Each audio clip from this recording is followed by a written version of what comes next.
8:23 en el territorio continental ecuatoriano, buscando la verdad en la revista de Opinión Democracia. Queremos dar la cordial bienvenida a nuestros invitados de inmediato. Señor subsecretario de Gobernabilidad, doctor Juan Manuel Fuertes, el doctor Ramiro Rivera, columnista del Comercio, analista político, y José Hernández del portal digital Cuatro Pelagatos. La intención es plantear cómo lograr en el país esto que resulta manido, trillado, la gobernabilidad, cómo tender puentes con diferentes sectores sociales y políticos. Uno de los escenarios que estamos viendo en coyuntura, lo que va a ocurrir en las próximas horas en la Asamblea Nacional respecto del proyecto de ley de inversiones. Uno no entiende cómo se van a pronunciar algunos bloques que no han articulado argumentos, sustentos, como bien describía ayer el portal digital Cuatro Pelagatos. Quiero empezar con Juan Manuel Fuertes. No se parte de un reconocimiento, porque hay que ser crítico en todos los sentidos y autocrítico también. No, el gobierno no sigue débil con la necesidad de tener un negociador político hábil que interactúe. No desconocemos las tareas que está cumpliendo la ministra Alexandra Vela, pero ella también tiene que preocuparse de la seguridad, tiene que preocuparse de la policía, del crecimiento delincuencial, y no tener fortalecido un frente político, insisto, más allá de las acciones que sí se cumplen, pero la necesidad de fortalecer para no solo lo que se argumenta vencer, sino convencer a los actores políticos, a los actores sociales que repiten discursos insostenibles. Ayer veíamos una marcha de los dirigentes sindicales, con el respeto y con el derecho que les asiste, siguen argumentando las privatizaciones, cuando eso está prohibido expresamente por la Constitución, del Seguro Social, del agua. Eso está prohibido expresamente, y sin embargo siguen tratando de convencer con esos argumentos. Muy buen día, señor subsecretario Juan Manuel Fuertes. Miguel, buen día. Un saludo afectuoso para la audiencia, para usted, para José y Ramiro. Sí, en principio, sobre todo como la operación política de los gobiernos en general, en la relación con el Parlamento, no es precisamente de carácter público. Es posible que se deslice la idea de cierta deficiencia sobre el particular. Pero lo cierto es que al gobernante le corresponde definir su plan, luchar por él, pero está sometido a las circunstancias concretas en las que tiene que desenvolverse. Y sobre ese particular, como hemos hablado en otras ocasiones, Miguel, hay que reconocer que estructuralmente hay una cultura instalada en la ciudadanía y en la clase política que es tendiente al conflicto, al apasionamiento disgregador y no precisamente a la búsqueda de acuerdos.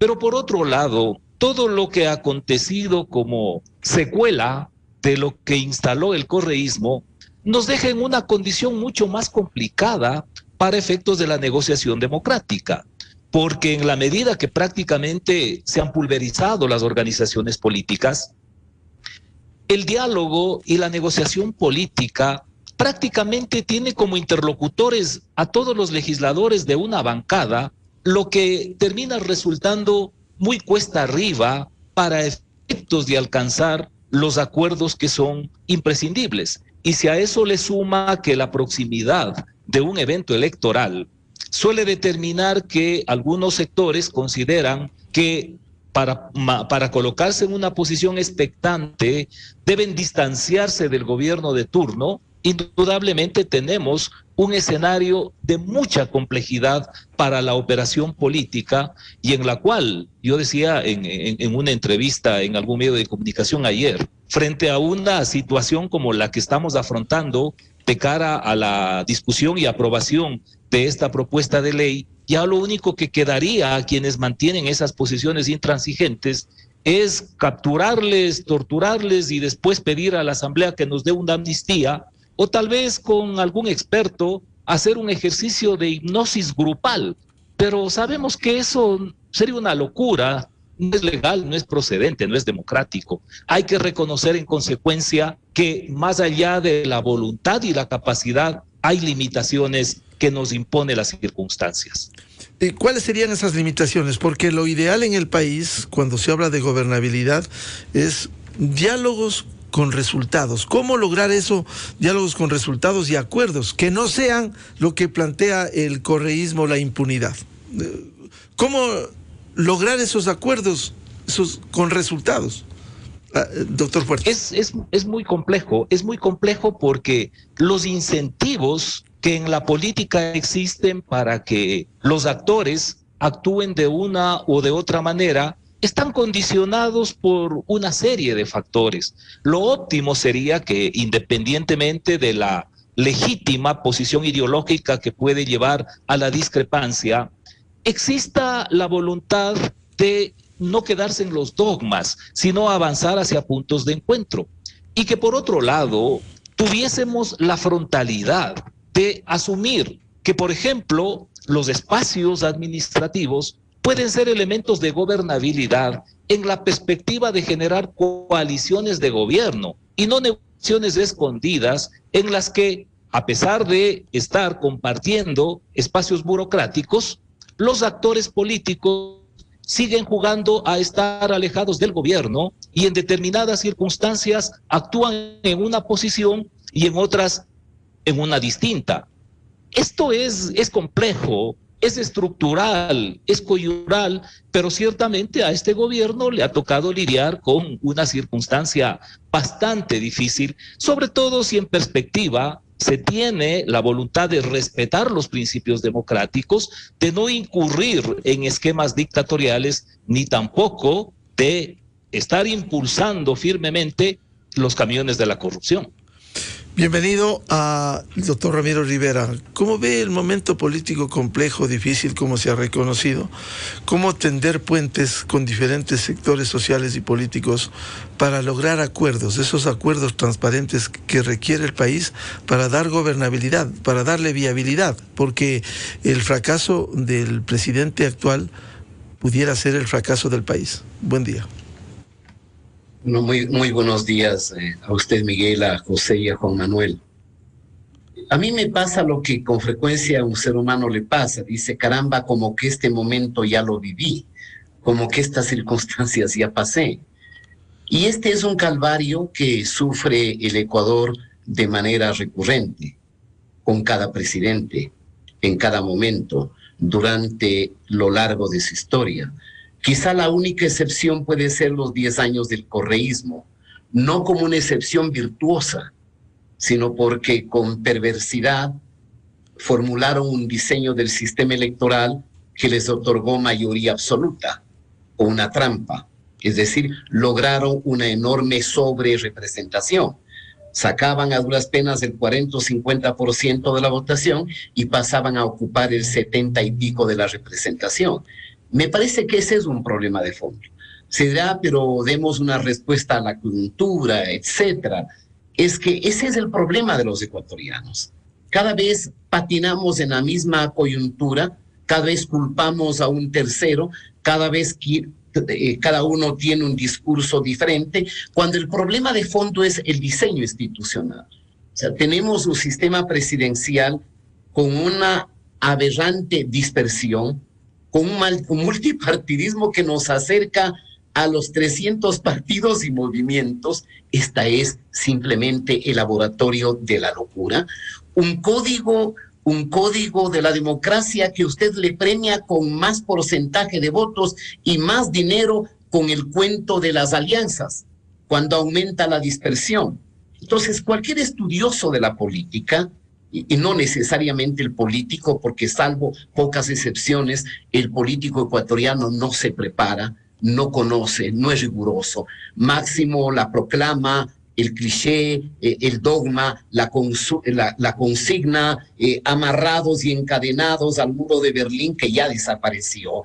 Mientras el mundo en este momento discute, diríamos, las democracias telemáticas, la participación ciudadana de naturaleza, un alcance digital, la inteligencia artificial, usted tiene aquí parlamentarios que no tienen la más remota idea de lo que pasa en el mundo.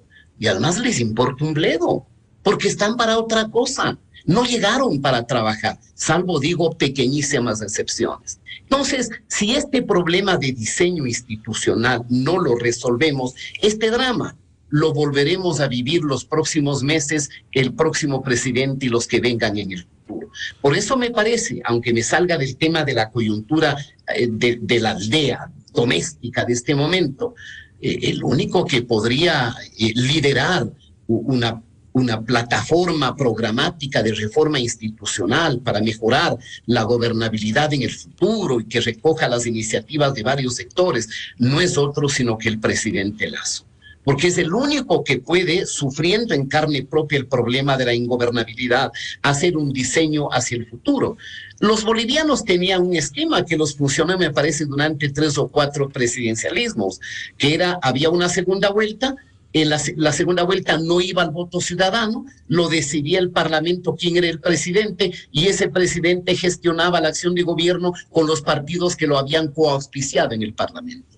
El problema de aquí, la perversión de este sistema, es que usted tiene un mandato para un Parlamento disperso, de una cantidad de grupitos minoritarios, excepto 1 o 2 fuerzas, y luego le elige a un presidente con plan de gobierno, aceptando ese plan. Ese presidente no tiene viabilidad en el Parlamento, porque tiene que arrodillarse por cada voto, porque tendrá que hacer concesiones, y porque lamentablemente, y lo ha dicho el doctor Fuertes, sería distinto una democracia donde un partido de oposición diga al gobierno, le apoyo, vamos a cogobernar, déjeme la política educativa, déjeme la política de saneamiento ambiental y cogobernamos, como sucede en Alemania, como sucede en España, como sucede en países que tienen gobiernos de coalición.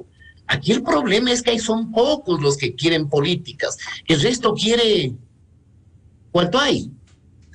Deme las aduanas, deme la SENAIN, deme la unidad de lavado de activos, deme la aviación civil, porque claro, en uno de estos puestos se hacen los pendejos 2 o 3 días y se hacen millonarios. Ese es el gran problema del Ecuador, en que la corrupción ha avanzado tanto y tanto que hace casi imposible, o al menos muy difícil, un acuerdo de gobernabilidad para sortear los problemas.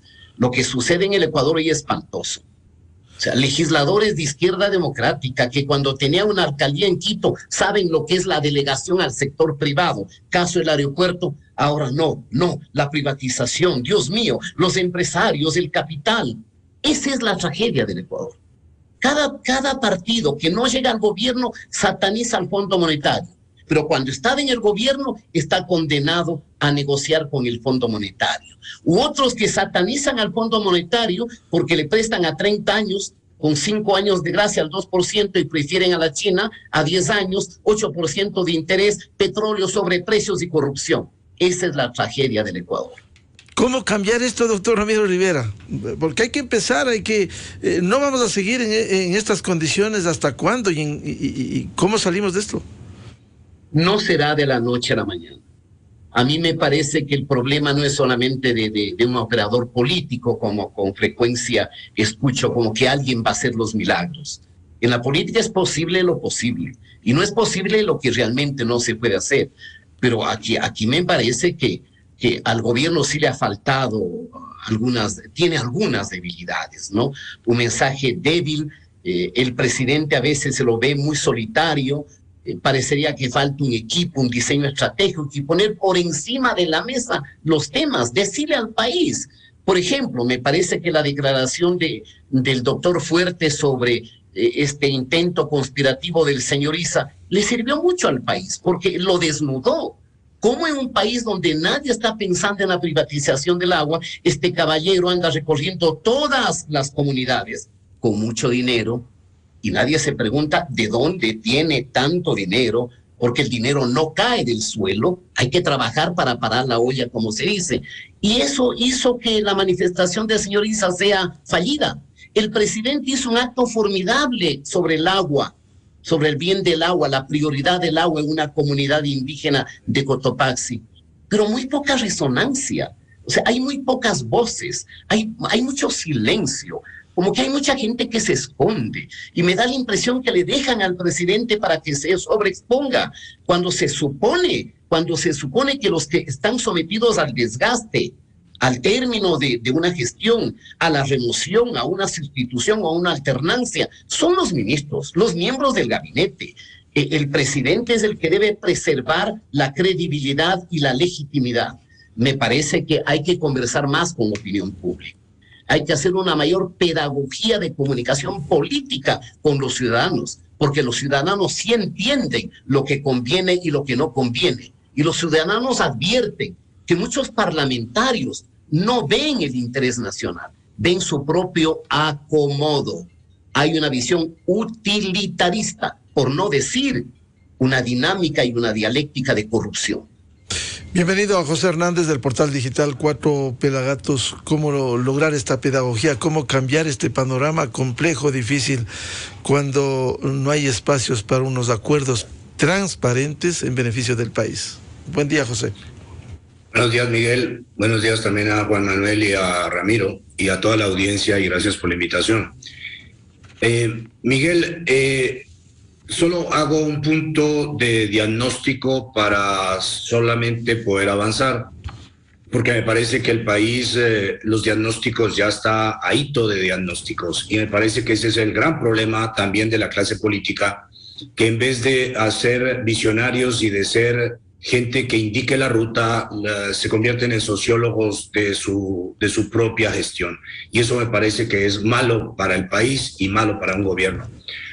El punto específico de lo que quería decir es, Miguel, veamos lo que está pasando en este momento. En parte lo dijo Juan Manuel, en parte lo dijo Ramiro. La mascarada que es el debate que ha habido alrededor del tema de la ley del proyecto de ley de inversiones. El correísmo ya hizo esas reformas, ¿no? Lo que está haciendo el gobierno ahora es esclareciendo, precisando, simplificando, si se quiere, lo que hizo el correísmo en muchos puntos. 2, eso lo conocía Pachacuti y la izquierda democrática, por supuesto, da grima que una persona como el señor Cadena, ¿no?, que parece que nunca ha pasado, por ejemplo, por el túnel Guayasamín, da la impresión, es decir, no sabe que hay que pagar, y el señor va a la asamblea a hacer una mascarada. No, eso es inaudito en un dirigente político. Es inaudito que Pachacuti esté diciendo que para aprobar la reforma, que era una coartada, porque se ve que el gobierno le dio de nuevo gusto en eso, en una cosa que es absolutamente, ya está escrita en la Constitución. ¿Qué va a pasar? Que no se va a privatizar el agua. Pues si está escrito en la Constitución, eso está en el artículo 318. En el artículo 316 se dice que el Estado, y eso es la Constitución de correísmo de Montecristi, ya se dice que se puede otorgar en delegación, gestión, e incluso en forma excepcional, incluso de los sectores estratégicos. Ya se dice. Bueno, va la señora Guamaní, ¿no?, y dice, como que no conociera el lenguaje, y dice que la gestión delegada, Miguel, la gestión delegada puede ser privatización. Y entonces uno dice, es gestión, no es propiedad. No, gestión, es gestión. Y dice delegada, pero ella no entiende que lo que dicen las palabras. Y juega sobre la gestión delegada para poner allí un elemento que es absolutamente ajeno, ¿no? Y es la privatización.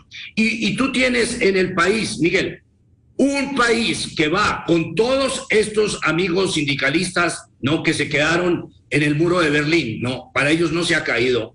Van a hacer una manifestación contra las privatizaciones. Es decir, salen a manifestar contra los marcianos que llegaron ayer a Quito. Entonces uno dice, pero si no hay marcianos, o sea, no hay privatizaciones, ¿por qué están manifestando? Bueno, salen a manifestar. Entonces, Miguel, primer punto, esto es un tema donde lo que uno ve es un ejercicio totalmente irracional que oculta intereses, que oculta una serie de factores que no tienen nada que ver con el tema específico que se está en este momento debatiendo y que se trata de pasar en la Asamblea Nacional. Un segundo punto sería en ese tema, Miguel, ¿cómo actúa en ese caso el gobierno? Si el gobierno sabe Lo acaba de decir Ramiro, porque lo padeció. Lo acaba de volver a ratificar Juan Manuel, porque lo está padeciendo. Que el país es así, ese país político, ese país que es capaz de contarle mentiras y engañar a los electores. Y porque muchos electores están conectados con un discurso absolutamente viejo, con un síndrome, este síndrome del chivo expiatorio, donde nadie tiene la culpa, salvo por allá a un tercero. Yo no. Y ese tercero siempre es el gobierno de turno. Bueno, si conocemos al país, la pregunta es, ¿cuál ha sido el remedio para ese país? Y ahí me parece que volvemos a un tema que he criticado mucho, que es la comunicación del gobierno. Y no me estoy refiriendo a Eduardo Bonilla, me estoy refiriendo a la estrategia política que no hace política pública, que no cambia la actitud del electorado ni de los ciudadanos, que no mete en el debate público nuevas visiones para poder hacer que el electorado reaccione, que el país reaccione. Miguel, esto no es un tema, yo no estoy de acuerdo ahí con Ramiro, esto no es un tema solamente de diseño institucional. Mira, este país ha dicho que el problema es la ley y se ha votado, hay exceso de leyes. Este país ha dicho que el problema es la Constitución, y hay 20 constituciones ahí desde 1830. Este país ha dicho que es el diseño arquitectónico, y diseños arquitectónicos ha habido bastantes. Este país dice, no, ahora queremos volver a la bicameralidad, pero ya hubo. Es decir, el diseño institucional. Este país tiene que ver, el problema político de este país tiene que ver, Miguel, con las personas. Tiene que ver con las personas. Tiene que ver con la visión que tienen las personas y la forma de conectarse con la realidad. Es una manera antojadiza, es una manera donde la realidad no cuenta. Este país tiene que aterrizar, y eso no lo puede hacer sino la clase política. Y como la clase política de oposición, que está esperando construir las ruinas sobre las cuales poder treparse sobre las ruinas de Guillermo Lasso, no lo va a hacer, lo tiene que hacer el gobierno. Y entonces el problema no es qué hace Eduardo Bonilla, si hace más videos, hace menos videos. El problema es que la estrategia política del gobierno tiene que ir en una visión de cambio, de contarle al mundo dónde estamos. La ley, Miguel, que se va a votar no tiene que ver solamente con unos factores internos, tiene que ver con la conexión que este país tiene con el mundo, de cómo pueden venir o no los capitales. Y los capitales el gobierno no ha explicado. En vez de hacer videos sobre el presidente, qué dice, qué no dice, a dónde va, qué no, eso es absolutamente, eso no va a cambiar nada. Este problema es de cultura, Miguel. Cuando digo de cultura, es la conciencia que tenemos que tener de dónde estamos, de qué país es Ecuador, de qué posibilidades tiene, de cómo le va a costar y cómo está trazado para conectarse con las dinámicas mundiales, y cómo le cuesta, por ejemplo, en este momento atraer capital, y ese capital que preferirá Colombia, Perú o cualquier otro país, cuando vea que el Ecuador ni siquiera, es decir, que en Ecuador es pecado hablar de inversión, y que los políticos del Ecuador se inventan coartadas como las están inventando en este momento, Miguel, para en el fondo decirle al capital que no venga. Entonces me parece, Miguel, que esta visión no es una visión de comunicación solamente, es la visión política que debería tener el gobierno para cambiar esto que seguimos viéndolo como un diagnóstico, es decir, la imposibilidad del país de cambiar, que así son los partidos, que así es la sociedad, etcétera. Bueno, esa es la materia prima. El problema es cómo lo va a cambiar el gobierno, y me parece que el gobierno, en vez de cambiar eso, se volvió a ascribir a la lógica de esos partidos, a la lógica de esos patriarcas, y ahí está pagando las consecuencias. Votos no hay en este momento para aprobar esa ley. José, si no hay una estrategia en ese sentido para comunicar, explicar bien al país, también hay que reconocer que lastimosamente en el Parlamento, donde debiera parlarse, no se debaten las leyes, no entienden, no han leído la Constitución, no entienden el proyecto. Como dice José, no quieren inversiones, pero sí quieren aumento de sueldos, por legítimos que sean, sí quieren atención a las comunidades, sí quieren políticas sociales, pero no generan, no facilitan la generación de recursos. ¿Qué hacer? ¿Cómo lograr que esa asamblea también debata? Pero hay un debate de altura sobre temas de contenido y ni siquiera manejan los temas y los términos, como ha citado José, el tema de la privatización, que no debiera discutirse. Miguel, yo no creo que ellos no sepan. Yo no creo que no sepan. Ellos saben. El problema es que tergiversan porque quieren engañar, porque el discurso está sirviendo a intereses que en efecto no se dicen. Estoy absolutamente seguro, y lo digo de esa manera, que la izquierda democrática ya está haciendo campaña por el señor Hervás, ya está haciendo. Y que todo lo que dice la señora Guamaní, el señor Cadena, el señor Santos, diciendo francamente cosas que merecerían ser calificadas mal, ¿no es cierto? Y lo pongo, son burradas, vamos a decirlo claramente, son burradas lo que dicen. Bien, pues eso lo dicen, Miguel, porque están claros de que ya están haciendo una campaña por el señor Hervás. Es decir, eso es la parte que no se dice, ¿no es cierto? Pero el discurso, Miguel, por supuesto que lo conocen, por supuesto que saben, por supuesto que la Constitución la conocen. Lo que pasa es que su discurso está sirviendo a otras cosas. Por eso, Miguel, es tan importante para un gobierno democrático como el del señor Lasso. Es tan importante para un gobierno que sabe que hay que modernizar al país, ¿no? Y es importante ir a la gente. ¿Para qué? Para crear la masa crítica necesaria para presionar sobre esa gente que no quiere cambiar. Yo no veo otra posibilidad.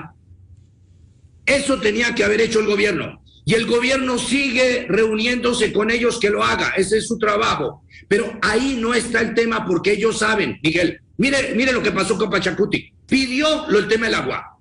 El gobierno le dice, ok, vamos a poner ese otro candado, traslademos ese candado a la ley. Como si una ley pudiera desvanecer la Constitución de la República. Eso está prohibido de privatizar el agua, está prohibido. Entonces, cualquier persona lógica dice, pero a ver, ¿por qué lo tenemos que poner en la ley si ya está en la Constitución? El gobierno lo puso en la ley, lo ratificó, volvió a ponerlo. ¿Qué fue la respuesta del señor de Pachacuti en la comisión ayer? De todas formas, lo que queríamos era retirar el libro 1 y entonces no hay mi voto. Bueno, eso es lo que querían.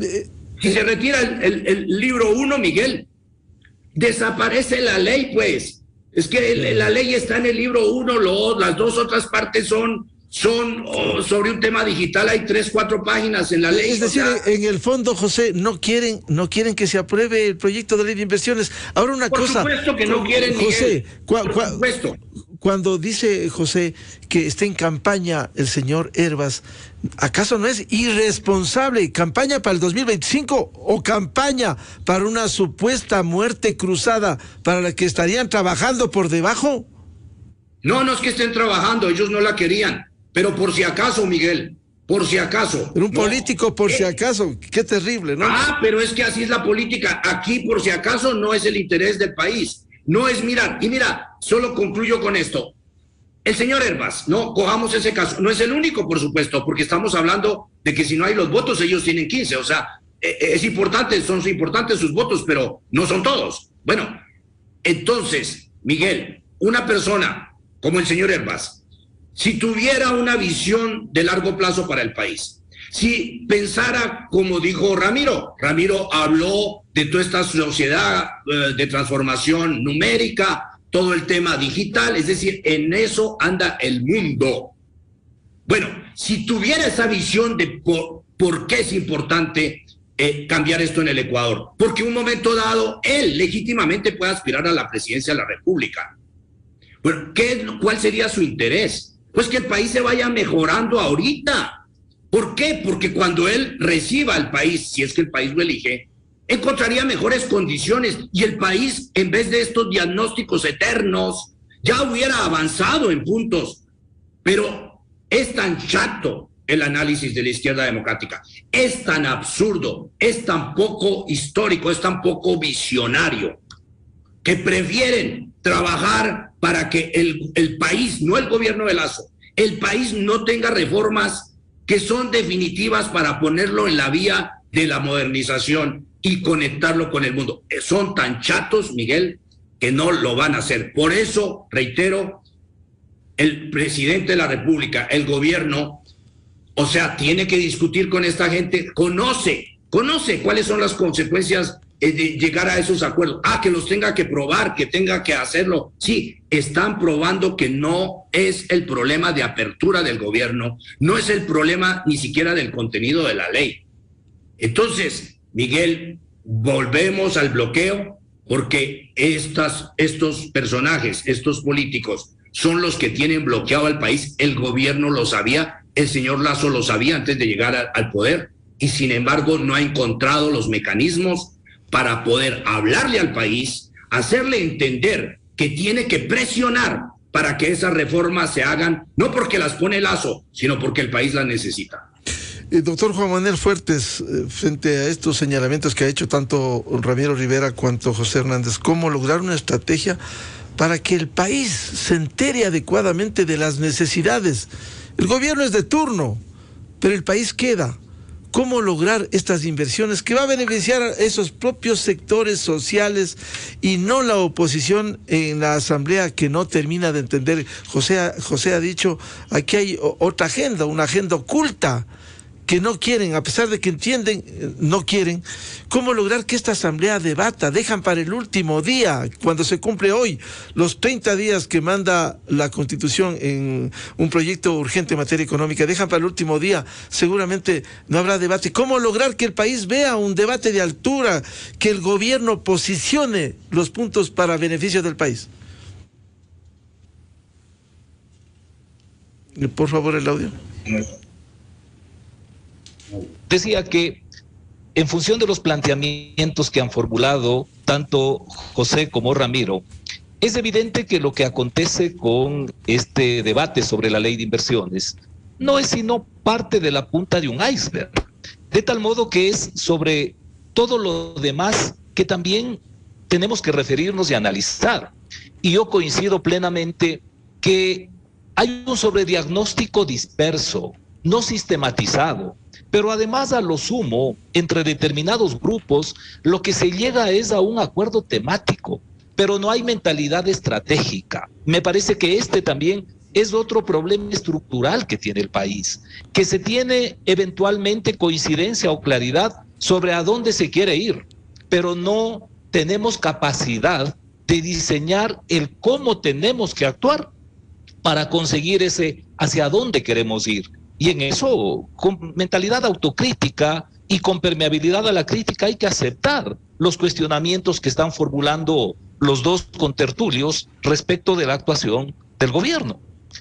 Y en esto es fundamental que, además de las deficiencias del gobierno, también se anote la irresponsabilidad de las élites de otros sectores que se suponen deberían estar también comprometidos con la búsqueda de otros derroteros para el país, pero que brillan por su silencio, brillan por su ausencia y pretenden que los gobiernos de turno les den haciendo las tareas sin tener la menor molestia de abrir una sola página de libro. Por ahí, consecuentemente, me parece también que es imprescindible que un diseño estratégico deba ser compartido a efectos de que en esta búsqueda de cambios auténticos, profundos, estructurales, no tengamos solo aliados coyunturales que traten de beneficiarse circunstancialmente de alguna situación en la que el gobierno puede aportar de alguna manera, sino que seamos socios en el emprendimiento de un cambio sustancial de los esquemas estructurales del país. Pero eso sería con la iniciativa del gobierno, liderar esta debilidad de la comunicación, una estrategia para tratar de no solo vencer con un proyecto, sino convencer al país, convencer a los asambleístas. Sí y no, porque claro, desde un punto de vista, como dice Ramiro, por algunas condiciones, el gobierno debería ser quien lidere esto. Pero por otra parte, con la cultura instalada que tenemos, las iniciativas del gobierno regularmente son mal vistas e inmediatamente sufren un bloqueo. Quizá allí, en el orden precisamente de actuar con estrategia, es conveniente que sea otro u otros actores de la sociedad quienes emerjan con una posición, no sé si de liderazgo, pero al menos de coordinación, a efectos de llevar adelante un proceso que permita efectivamente no solo instalar las bases, sino encaminar hacia la consecución de los objetivos trascendentales del país. Yo voy a discrepar con José en cuanto a esta subestimación sobre los efectos que la arquitectura institucional determina en el desarrollo, en el estancamiento del país. Sí, ciertamente la estructura institucional por sí sola no nos dice más allá que un diseño teórico que puede estar en la Constitución o en las leyes. Pero al mismo tiempo, ese diseño o la gestión desde ese diseño influye en la permanencia o no de los esquemas culturales. Por ejemplo, es evidente que el sistema presidencialista latinoamericano no alienta la formación ni el funcionamiento de partidos políticos serios. Tampoco alienta el profesionalismo de la política. ¿Por qué?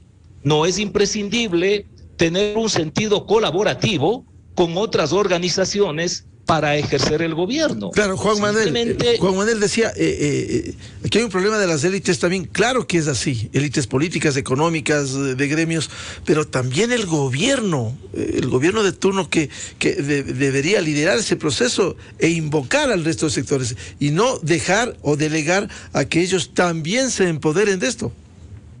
Desde luego, hay que asumir posiciones mucho más protagónicas. Pero decía, por ejemplo, a título nada más de el tema del presidencialismo, decía, esto no fomenta la generación ni la gestión de partidos políticos serios. Y en gran medida la calidad de la democracia está determinada por la calidad de las organizaciones políticas. Es diferente, por ejemplo, en un sistema semiparlamentario, en donde, a pesar de existir la competencia, sabemos que es imprescindible no enajenarnos del oponente, porque algún instante vamos a necesitar de su contribución para llegar al ejercicio del poder.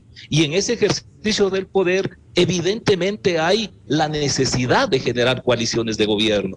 Con esto quiero nada más ejemplificar que sí, la arquitectura institucional también influye en el comportamiento de los actores políticos y sociales. Pero sí, coincido, pasamos con mucho sobrediagnóstico y no damos pasos para adelante.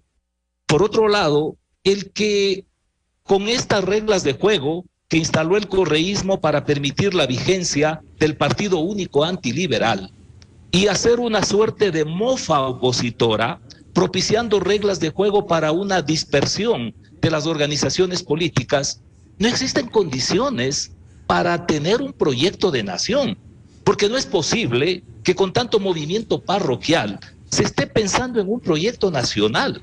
Un proyecto nacional solo es factible cuando existen partidos políticos nacionales. Entonces vemos que sin duda alguna también la estructura institucional termina incidiendo en las posibilidades reales de superar o no estas deficiencias.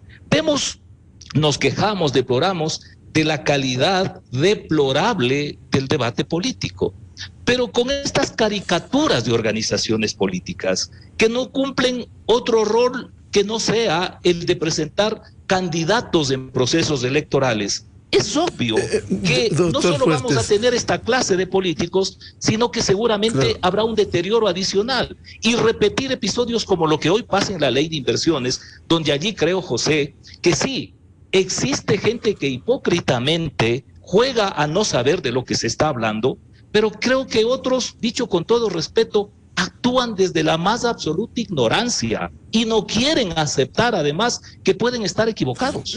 Doctor Fuertes, cierto es que el debate político ha sido tan bajo, pero aquí caen todos. Y en el caso del proyecto de ley de inversiones que usted dice, también cuando vemos a un bloque de creo del gobierno ahí liderando, defendiendo, no hemos visto eso. Es decir, esa es la generalidad de los que sí saben a dónde apuntan y los otros que no defienden proyectos como este.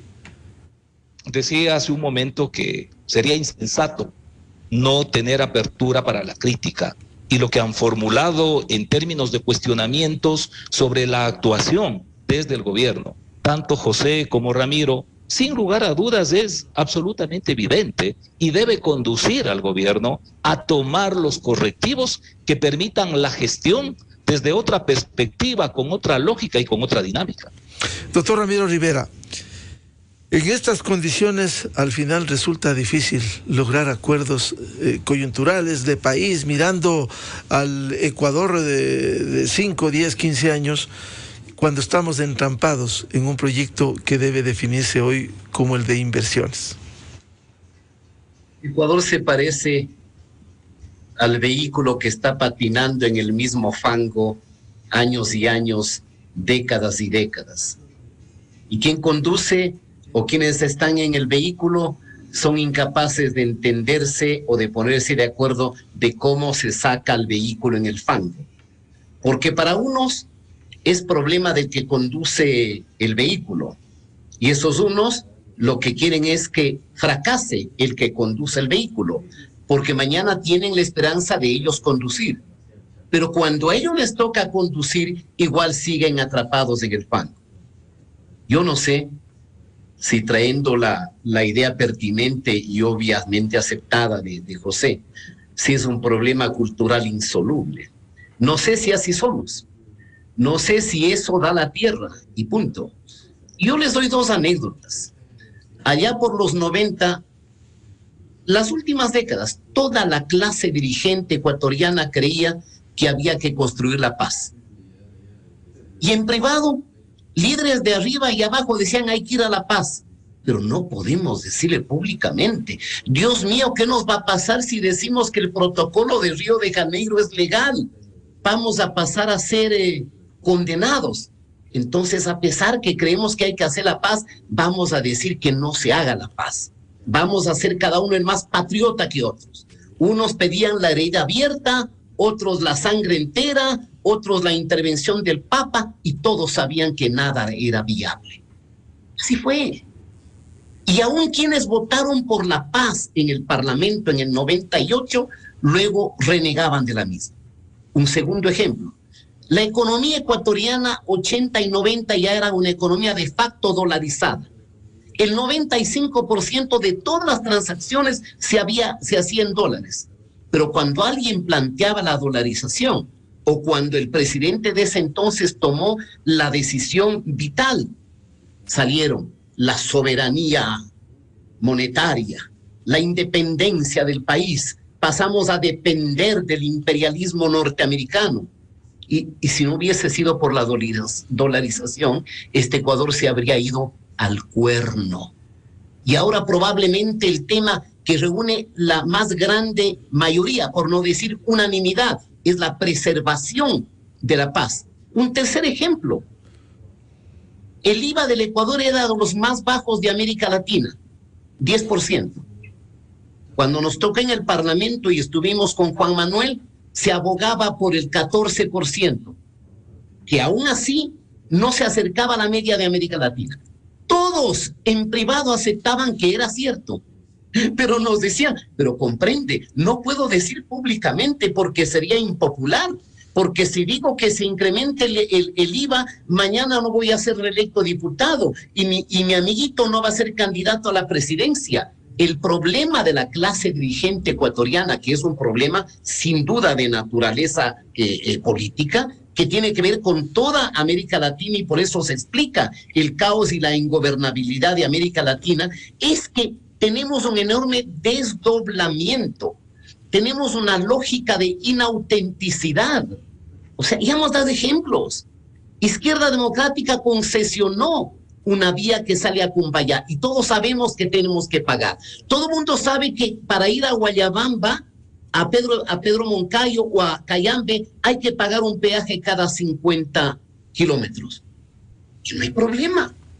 Pero cuando se trata de delegación de otros sectores, entonces el mundo se cae abajo. El imperialismo, la privatización, eso es demagogia. Ramiro, ¿y qué debe pasar con el proyecto de ley de inversiones en coyuntura, por favor?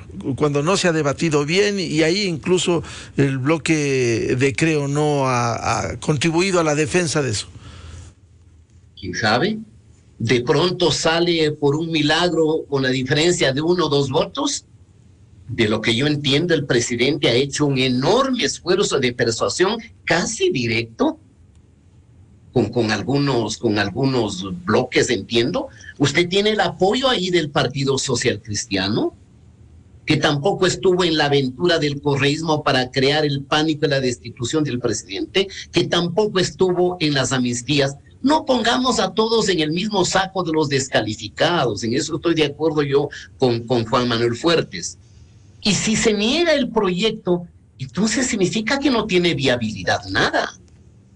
Significa que si ya no es posible superar este impasse, el presidente tendrá que dialogar más con los ecuatorianos y buscar alguna salida, que son complejas, que no es el mejor momento, que no es totalmente oportuno, porque el momento en que podía haber tomado la decisión, ya sea de la disolución de la asamblea o una consulta popular, pasó. Pero obviamente en países como los nuestros la política cambia de la noche a la mañana. Yo no sé si de pronto en algún momento convendría que converse con el pastor y no con las 47 ovejas, como ya pasó con la ley anterior. Probablemente la factura no tenga que ser algo vergonzante, no sé, pero tenemos que aprender a dialogar, porque el gran problema del ecuatoriano es que hemos elevado a la política la lógica, la dialéctica y el esquema de la guerra. Nos vemos como enemigos, nos sacamos la madre, nos insultamos, nos agredimos y no dejamos un espacio para el diálogo, para el entendimiento, un espacio para la racionalidad, donde la razón se imponga, donde el interés político del país se imponga, no el interés personal que yo sueño con una nueva patineta y gano las elecciones, o hablo bonito y llevo 30 legisladores. Y obviamente todo esto, José, todo esto, Miguel, tiene que ver con lo que dice Juan Manuel Fuertes. El problema es el sistema político. Con partidos debiluchos no vamos a ningún lado. Cuando el gobierno sacó menos del 10% de la votación, era evidente que esto era inviable. Es decir, que la famosa alianza del 24 de mayo no pasaba de discursos románticos, porque era un acuerdo con los contrarios, con los que no descubren que el mundo cambió, con los que no valoran la universalización de la democracia, con los que no invitan la razón a la política. Claro, resulta difícil, incluso con partidos incoherentes, como se ha señalado, la izquierda democrática, una en el poder y otra en la oposición. José Hernández, ¿qué va a pasar si no hay este momento los votos, como decía, para este proyecto de ley de inversiones? ¿Cómo lograr que se defienda adecuadamente desde la visión del gobierno el bloque de Creo y también haya un debate transparente ante el país, haciendo ver las cosas de fondo y no las cosas demagógicas y politiqueras? Miguel, yo no creo que habrá los votos, pero bueno, como se dice, siempre habrá que la política acá puede sorprender en cualquier momento, pero me parece que lo que el gobierno está en este momento abocado es a bloquear que no haya los 70 votos para archivar la ley.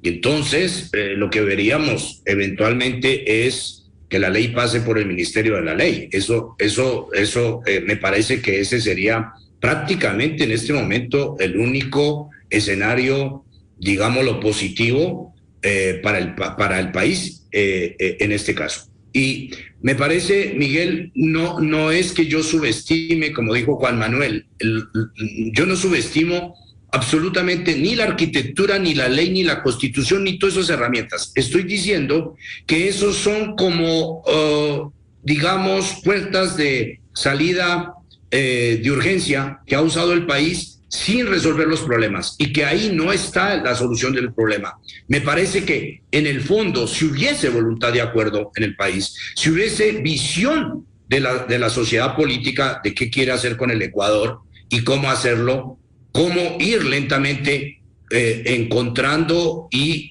aquilatando resultados para que la democracia tenga una legitimidad absoluta a los ojos de los ciudadanos. Bueno, me parece que en ese caso lo que queda, Miguel, es entender que cualquier sistema funcionaría, pero cualquier sistema, lo digo democrático estoy hablando, funcionaría. Pero porque hay países que funcionan con el sistema semiparlamentario, parlamentario, presidencial, mientras haya voluntad. Aquí lo que estoy tratando de decir es que ningún sistema conviene. Ninguna arquitectura funciona.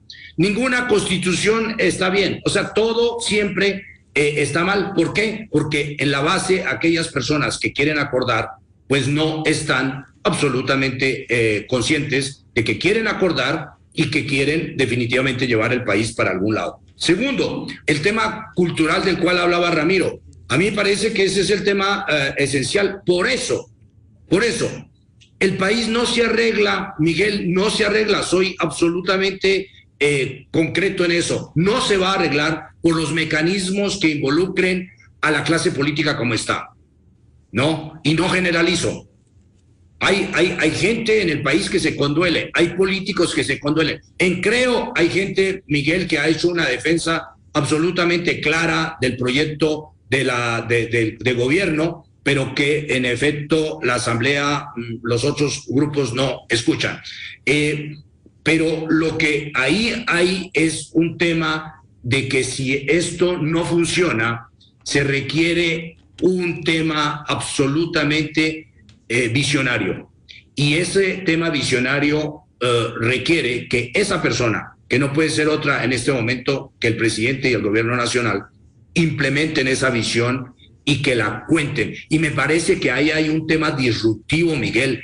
El país no se va a arreglar en la lógica que estamos viendo, en esta absoluta rutina que lleva a que el país, con una metáfora parecida a la de Ramiro, yo he usado la del país que baila en la misma baldosa, la vengo usando desde hace muchos años, ¿no? Es un país que cree que se mueve mucho, no, da vueltas, se mueve, pero dando vueltas en la misma baldosa. Entonces, para salir de ahí, Miguel, se requiere una visión, y esa visión solo la puede dar el presidente, y es una visión, por supuesto, cultural, que rompe los esquemas culturales, porque tiene que decirle al país, tiene que venderle un sueño real, y ese sueño real implica una enorme pedagogía. Por eso he usado también, Miguel, la expresión de que aquí lo que le toca a la sociedad política y al periodismo es la pedagogía obstinada de la razón.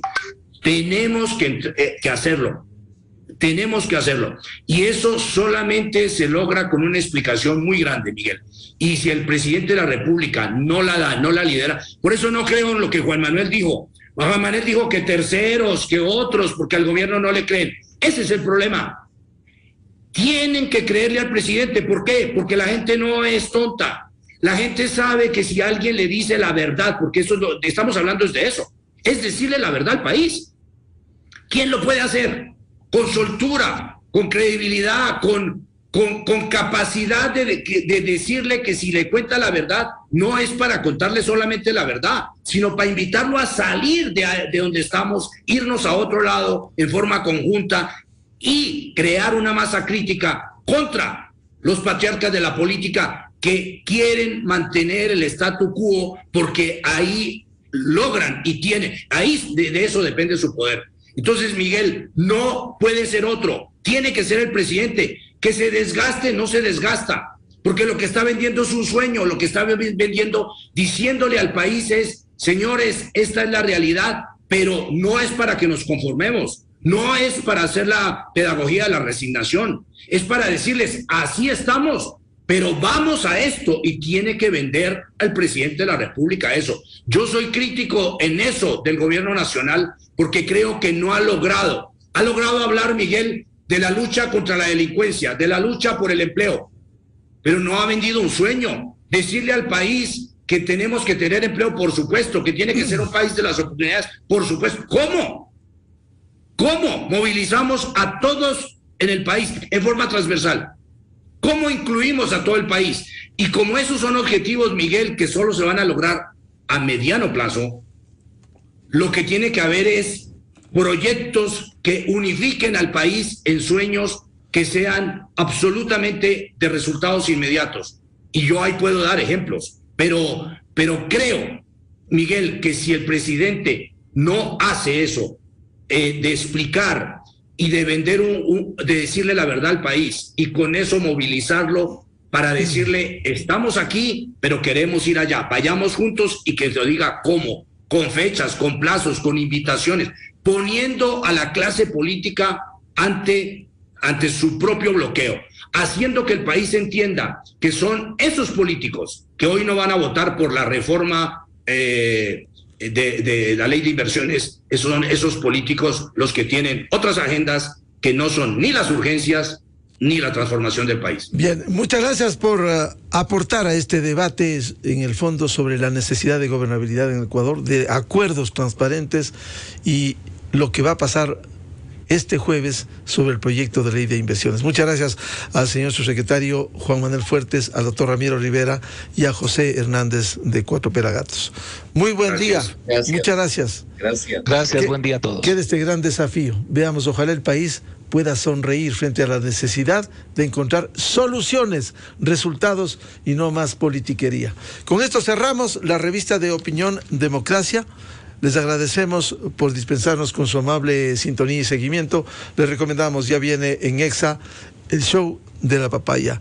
Muy buen día, felicidades a todos. Miguel Rivadeneira en la revista de Opinión Democracia. Inicio de espacio promocional y publicitario. Una banca es sostenible cuando sus acciones generan un impacto positivo en el medio ambiente, cuando permite a cada persona alcanzar sus metas